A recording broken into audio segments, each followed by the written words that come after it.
A couple people have commented to me that they are exhausted and that they are under tremendous stress. And most of them feel like their exhaustion and their stress is coming from training really hard. But I would say for most of you, it is not related to the hard training. A lot of your stress has a lot to do with your academics, and specifically sleep and rest, okay? So you think, well, I'm rowing hard, I'm exhausted. And I would say is that you're rowing appropriately, you're training, but you're not getting the rest needed to recover from the hard work. Now, there's been a lot of studies done, specifically around the military. And it really started during World War I, when they had troops that were in the front line, in the trenches, for extended periods of time. And they observed that how the troops started reacting to their environment. This is what would happen. The new recruit would get into the trench, okay?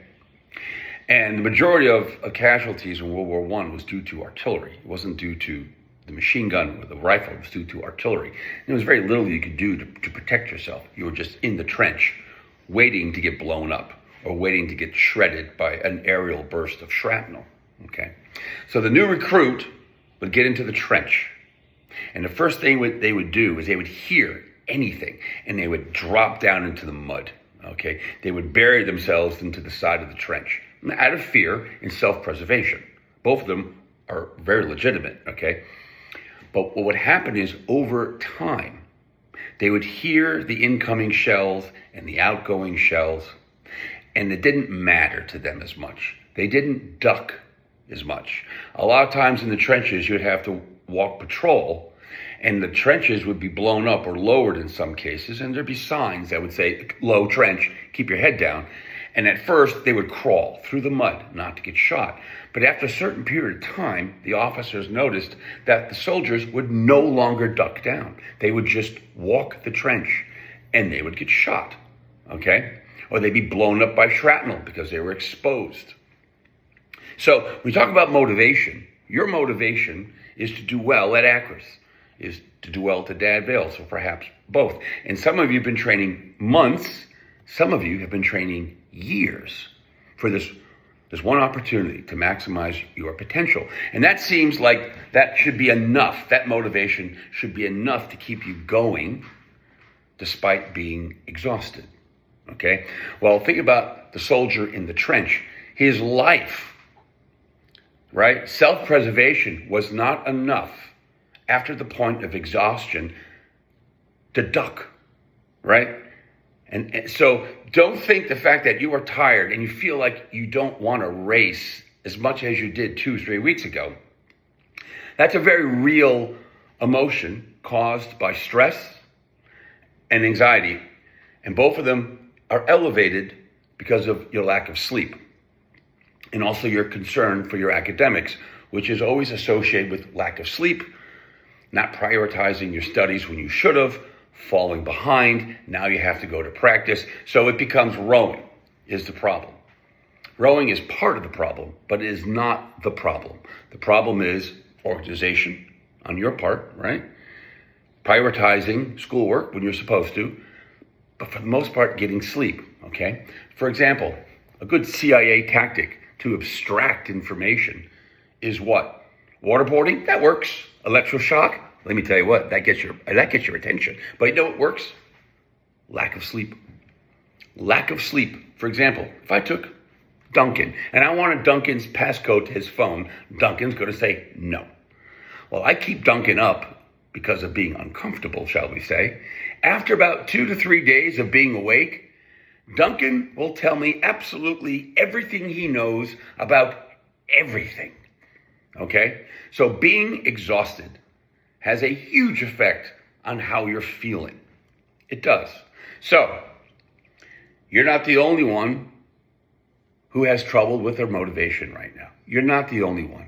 And a lot of you guys and gals are not used to getting up at 5 o'clock in the morning and going to practice when it's dark in the cold, being in a boat that is unset for some regatta you really don't even know existed until 6 months ago, okay?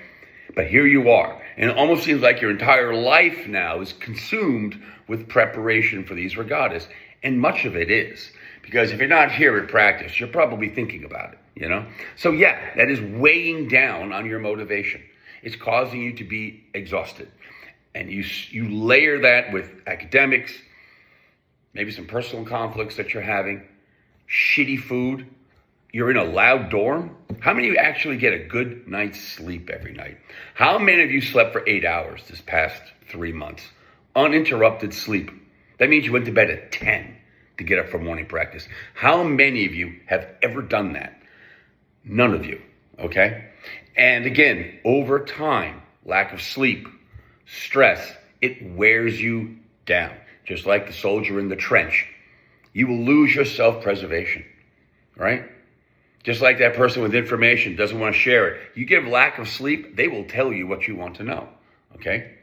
Now you're in a boat and your body's over and you're holding the boat up day after day after day. Now you're like, you know what? I'm tired of it. I can't do it anymore. That is a normal reaction to that. It is, okay? You have to understand that that is a challenge of the sport. What is the solution? The solution is to try to get your rest. Okay, realize that that is just a natural reaction to your current environment, which is extremely stressful.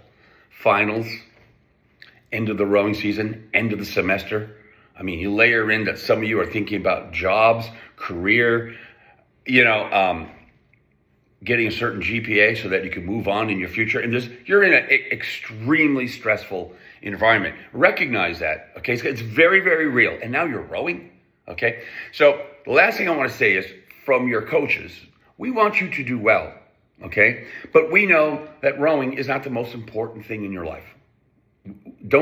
I want you to understand that. We want you to be happy. We want you to do the best that you possibly can, but we don't want you to be miserable, all right? So if you need rest, let us know. If practices are going too hard as a crew, come and talk to your coaches. We'll back it off because we trust how you feel. We do, all right? So again, the stress you're under is normal. Every athlete in the country right now getting ready for Aquas and the Dad Veils is feeling that stress, all right?